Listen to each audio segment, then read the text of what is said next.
Ang kwentong ito ay hango sa totoong buhay. Karanasan ito ni Jimuel. Taong 1987, Ragay, Camarines Sur.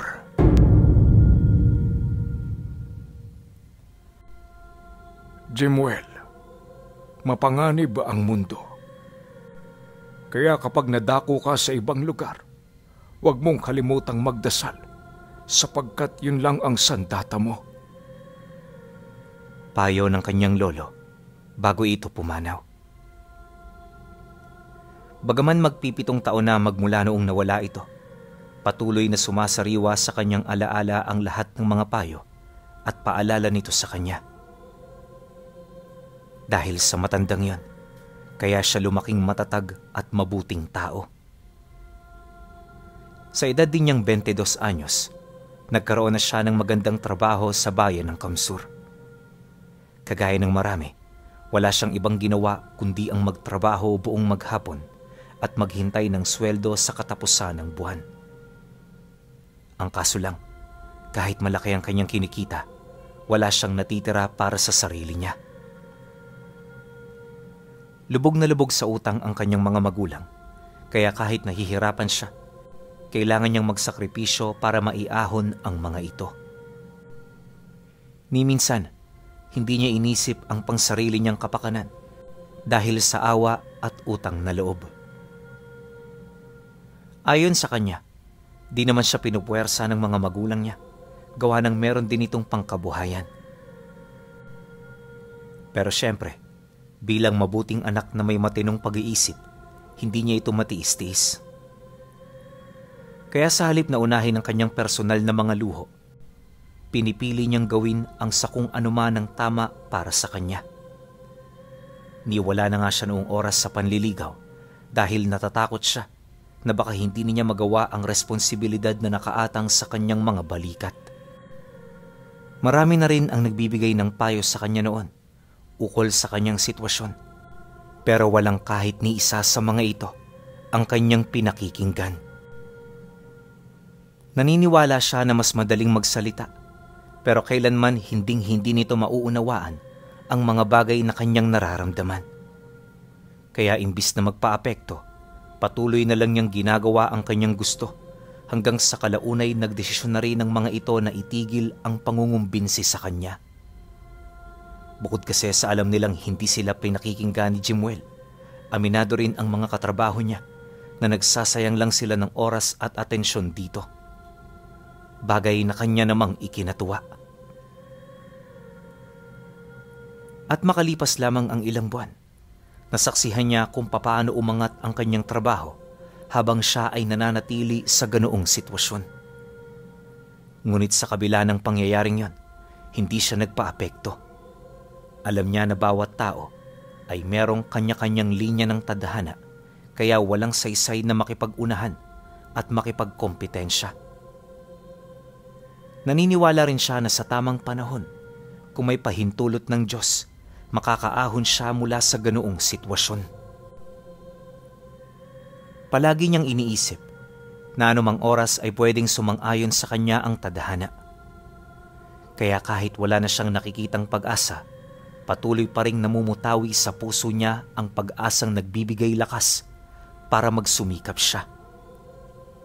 Dagdag pa ni Jimuel na sa mga sandaling yon, ganun lang ang kaisipan na umiikot sa utak niya. Ngunit unti-unti itong nagbago nung sumapit ang bakasyon ng kanilang kumpanya. 3 linggo siya noong walang trabaho, kaya naman umuwi siya sa kanila. Malayong kanilang tirahan sa bayan, kaya nang makapagpaalam na siya, dali-dali siyang lumarga para makauwi. At kinahapunan ng araw na yon, narating na rin niya ang kanilang probinsya. Siyempre, medyo moderno na ang panahon, kaya hindi na mahirap na humanap ng masasakyan. Pagsilay naman ng kanyang mga magulang, agad siya nitong sinalubong ng may matamis na ngiti at mahigpit na yakap. Oh, Jimuel, mabuti naman umuwi ka na. Itong nanay mo, gabi-gabing nagdarasal na sana maisipan mong magbakasyon. Kahit minsan lang. Batak ka na sa trabaho, anak ah. Kaya kailangan mo rin magpahinga kahit ilang araw. Tandaan mo, katawan ng ating puhunan, at kapag napabayaan mo ito, sisingiling ka nito ng malaki. O siya, pumasok ka na at wala pang kaalam-alam ang iyong mga kapatid sa iyong pagdating. Masayang wika ng tatay niya. Pagkasambit nito ng mga salita, hindi na umalis sa kanyang tabi ang nanay niya. Mahigpit ang pagkakayakap nito na para bang natatakot ito na baka umalis na naman siya. Makalipas pa ang ilang minuto, dito niya na nasilayan ang kanyang mga kapatid na masayang naglalaro sa loob. Siyempre, hindi kumpleto ang bakasyon kung walang dalang pasalubong. Kaya nang masipat nito ang kanyang daladala, agad nila yung pinag-agawan. Si Jimuel naman noon, minabuting kausapin ng kanyang mga magulang ukol sa kasalukuyang sitwasyon ng kanilang tahanan. Awa ng Diyos, wala naman siyang nadatnang problema. Lahat nasa ayos, kaya pagsapit ng pahinga, payapa siyang nakatulog. Ngunit 2 araw lang ang lumipas, may napansin siyang kakaiba sa tahanan nila. Sa hindi malamang dahilan, may mga personalidad na bumibisita na hindi niya kilala. Patago nitong kinakausap ang kanyang ama na parabang meron itong mga inililihim sa kanila. At bilang pangunahing tagapagbigay ng kanilang pamilya, hindi siya pumayag na hindi ito malaman. Kaya pagsapit ng hapon noong 2 araw, kinumpronta niya ang kanyang ama ukol dito, pag-alis ng mga kausap nito. Tay, mawalang galang na. Pero, sino-sino hong mga yon? Bakit hapon-hapon sila ritong pumupunta? At anong pakay nila sa inyo? May hinahong tanong niya rito. Nang marinig naman yon ng tatay niya, napangiti lang naman ito habang sumasagot ng, wala yun anak. Mga kaibigan lang na napapadaan. Siya nga pala, nagmeryenda ka na ba? Tara, kape tayo. Pagkarinig niya sa sinabi nito, hindi siya nagpatinag. Alam niya na gumagawa lang ng rason ng kanyang ama, kaya bago pa ito matapos sa pagsasalita, kusa niya na yung sinopla. Kesyo lumilihis yun sa usapan, hindi nito sinasagot ang mga tanong niya at kung ano-ano pa. Nang marinig naman yon ng kanyang ama, wala na itong nagawa kundi ang tumahimik. Alam nito sa kanyang sarili na totoo ang sinasabi ng kanyang anak, kaya wala nang dahilan para maglihim pa.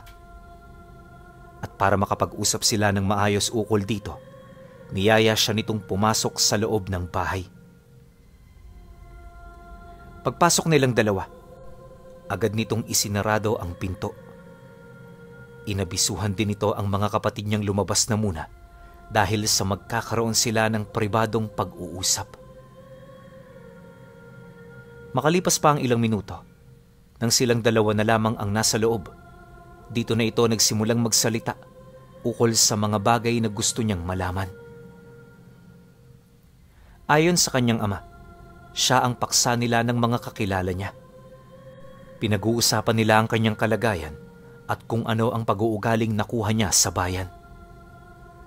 Dagdag pa nito na, mahalaga yun sa kanila na malaman dahil meron siyang importanteng papel sa kanilang lahat.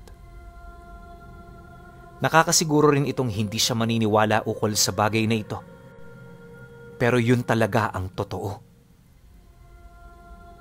Pagtatapat pa nito na, ipinanganak siyang mananawag at kahit hindi niya ito alam, darating at darating ang panahon na matutuklasan niya ang tungkol sa kanyang tunay na abilidad. Nararamdaman din nila na malapit na ang sandaling yon. Kaya nung umuwi siya, agad nitong ipinakalat sa mga kadugo at kalahi nila ang tungkol sa kanyang pagdating. Nabanggit din ng tatay niya na sa mga oras na yon, hindi lang ang pamilya nila ang nagbubunyi. Wala siyang ideya kung gaano karami ang taong natutuwa buhat sa kanyang pagdating. Nang marinig niya ang sinabi nito, agad niya itong ipinahinto sa pagsasalita. Maging siya man kasi, hindi na halos maintindihan ang ibig nitong iparating. Dala ng kuryosidad, agad niya itong tinanong ukol sa sinasabi nitong mananawag. Kahit kasi dialekto nila ang ginagamit nito sa pagsasalita, sadyang hindi niya pa rin maintindihan ang ibig nitong iparating. Matapos naman niya itong mailahad sa kanyang ama, napabuntong hininga lang naman ito habang sumasagot sa kanya ng, "Maraming klase ng mananawag. May mananawag ng engkanto, mananawag ng kaluluwa, at may mananawag ng mga elemento. Pero sa tatlong uri, merong isang natatangi. At ito ay ang mananawag ng mga aswang. Yan ang nangingibabaw. At ikaw, anak, ang siyang nagtatanga nito. Normal na yon sa ating pamilya. Dahil ang mga mananawag ng mga aswang ay dugo natin ang siyang unang pinagmulan. Nang malaman namin ang tungkol dito, lahat ng kalahi nating aswang ay hindi napigilang magbunyi. Nalalapit na ang kanilang pagpapakilala, kaya siguro naman saktong-sakto lang ang pag-uusap natin ngayon tungkol sa tunay mong pagkatao. Sa mga susunod na araw, mauunawaan mo ang iilan sa mga abilidad mo." Matapos naman itong ilahad ng tatay niya, agad itong umalis. Hindi na to naghintay sa kanyang magiging reaksyon na para bang nasabi na nito ang lahat ng bagay na gusto niyang marinig. Pagsarado nito ng pinto, nanatili siyang tulala sa kanyang kinaroroonan habang maiging pinag-iisipan ang mga bagay na kanyang narinig. Sa isip-isip niya, napaka-imposible ng mga sinasabi nito sa kanya, gawa ng ni minsan, hindi niya ito narinig na magsalita ng tungkol sa mga ganoong bagay. Maya-maya pa, pagpasok naman ng mga kapatid niya, tsaka pa lamang siya nahimasmasan. Pagbali niya ng tingin sa nanay niya, dali-dali niya itong nilapitan para magtanong ng tungkol dito. At kagaya ng inaasahan, sinang-ayunan nito ang lahat ng sinabi ng tatay niya. Ito rin ang nag-udyok sa kanya na bigyan ng pagkakataon ng pamilya nila na makapagpatunay na hindi sila ang tipo ng mga nilalang na ubod ng sama. Kumakain sila ng karne ng tao, pero nagaganap lang ito kapag may okasyon. Maigi rin nilang pinipili ang kanilang mga biktima nang sa gayoy wala silang mabiktimang inosenteng tao. Nang marinig naman niya ang sinabi nito, di na siya nagsalita pa. Sa punto kasing yun, magkaiba ang kanilang pananaw.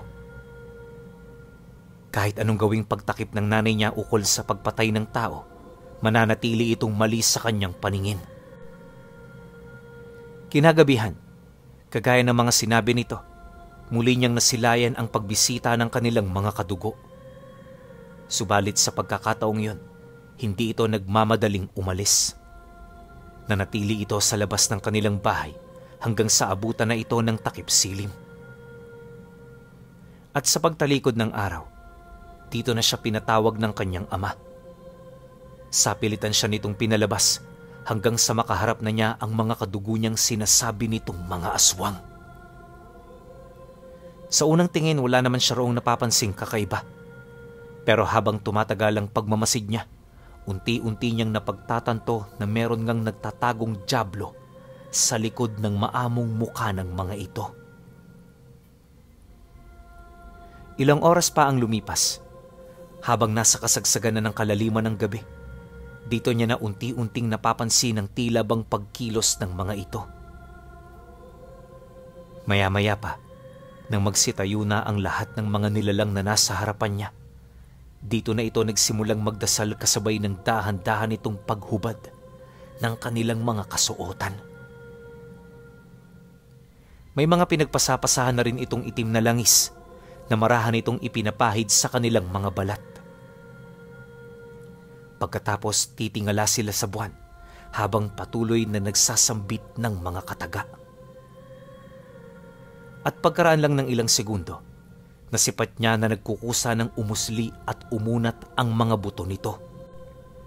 Nagbigay ito ng matinding sakit sa mga nilalang, dahilan para lumupasay sila sa lupa. At habang inuunat nila ang kanilang mga katawan, dito niya na nasilayan ang mabilis nitong pagpapalit ng anyo. Pagputla ng mga balat nito, agad na nanlisik ang kanilang mga mata, kasabay ng pagkalagas ng lahat ng balahibo sa katawan nila. Nawala na rin ang kanilang kasarian, kaya hindi mo na halos matukoy kung sino ang lalaki at babae sa mga nilalang. Bawat isa ay magkakamuka na parabang iisang persona lang ang mga ito.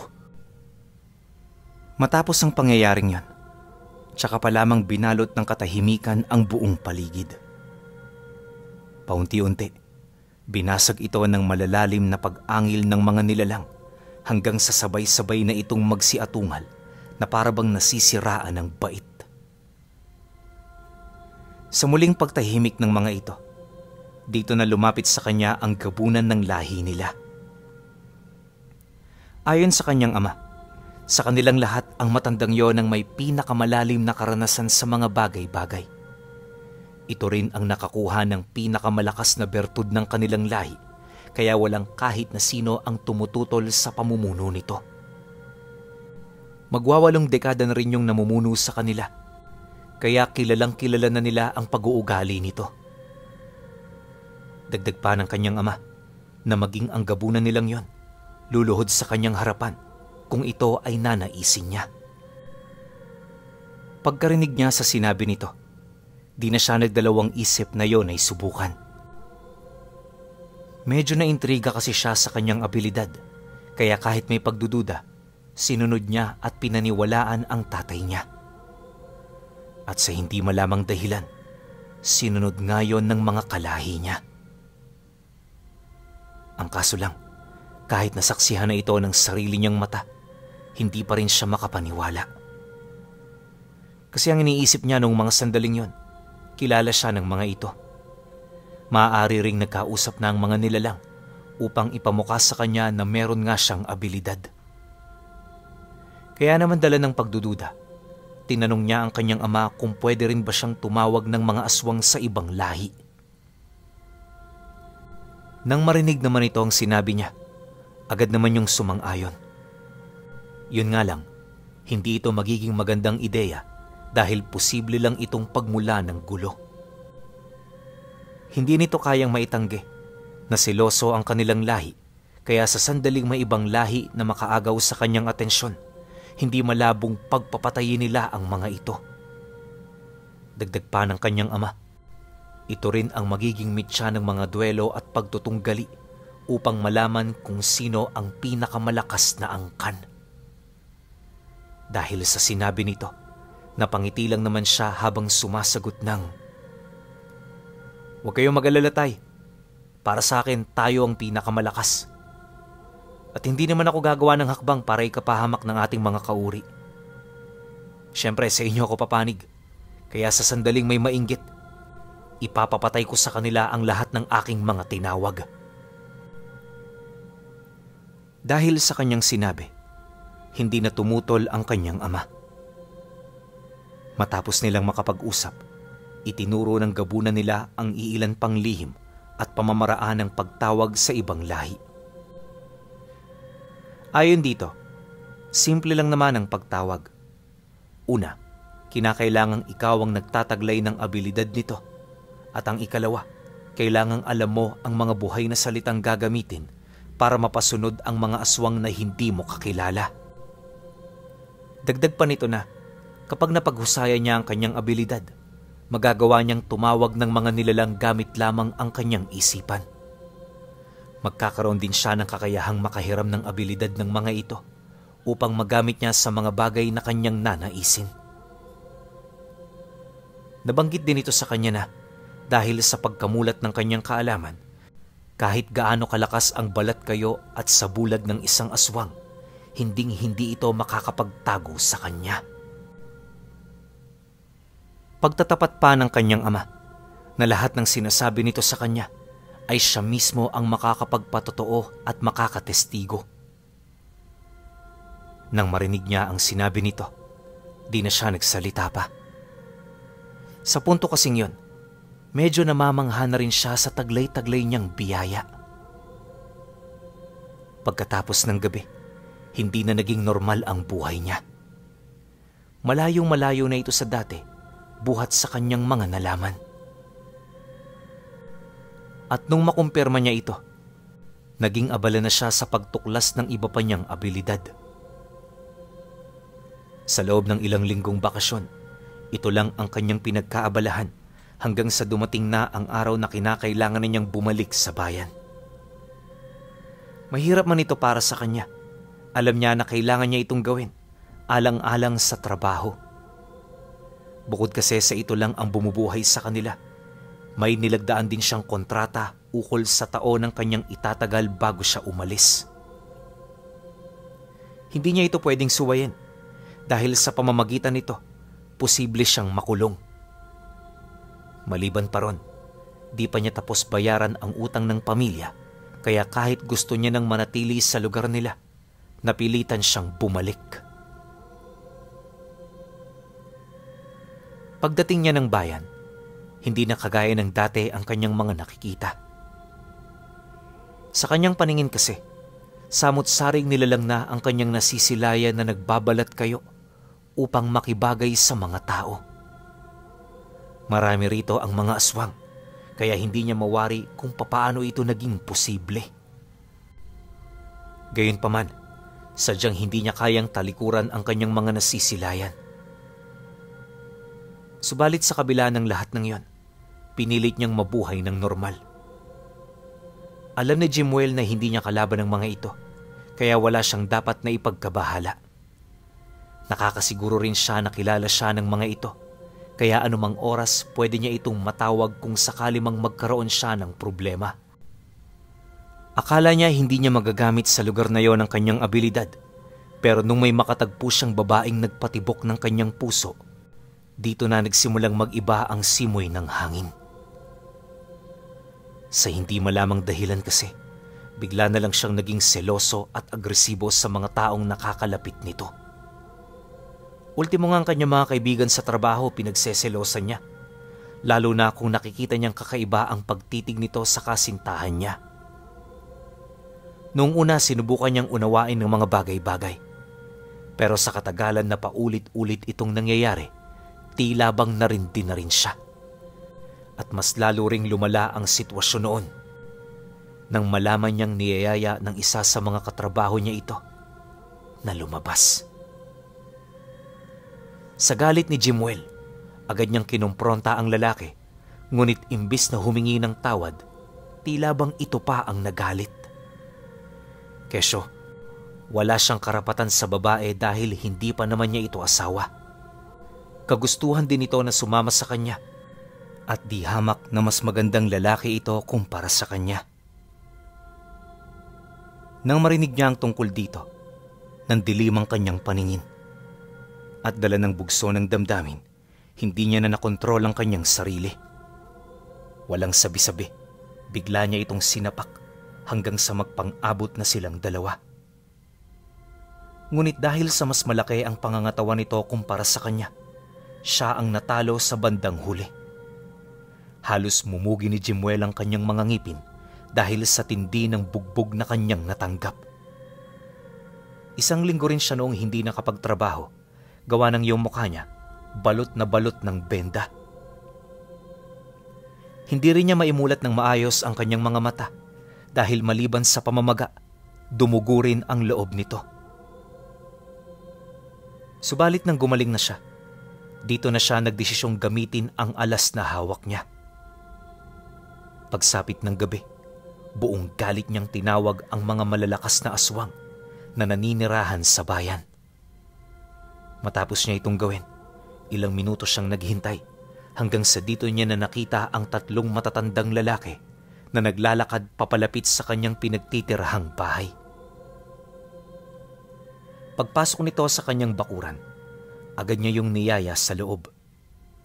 At nang maisarado na nito ang pinto, di ito nagdalawang isip na lumuhod sa kanyang harapan habang inilalahad ang kanilang kagalakan buhat sa kanyang naging pasya. Matapos naman niyang marinig ang formalidad ng mga nilalang, di na siya nagdalawang isip na ibigay dito ang kanyang utos. Pagkarinig naman ng tatlo sa kanyang sinabi, agad naman yung nagsitinginan na parabang naghahanap ito ng kasagutan sa bawat isa. Maya-maya pa, pagsilay ng matandang nakaluhod sa pinakagitna, sumagot ito sa kanya ng, "Masaya kami bilang inyong lingkod na tuparin ang inyong kahilingan. Makakaasa ho kayo na bukas wala nang balakid sa buhay ninyo.